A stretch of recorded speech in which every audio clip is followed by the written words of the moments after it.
నారా చంద్రబాబు నాయుడు అనే నేను శాసనం ద్వారా నిర్మితమైన భారత రాజ్యాంగం పట్ల నిజమైన విశ్వాసం, విధేయత చూపుతానని, భారతదేశ సార్వభౌమాధికారాన్ని, సమగ్రతను కాపాడుతానని ఆంధ్రప్రదేశ్ రాష్ట్ర ముఖ్యమంత్రిగా నా కర్తవ్యాలను శ్రద్ధతో, అంతఃకరణ శుద్ధితో నిర్వహిస్తానని,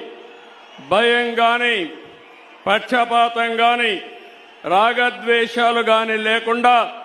రాజ్యాంగాన్ని, శాసనాలను అనుసరించి ప్రజలందరికీ న్యాయం చేకూరుస్తానని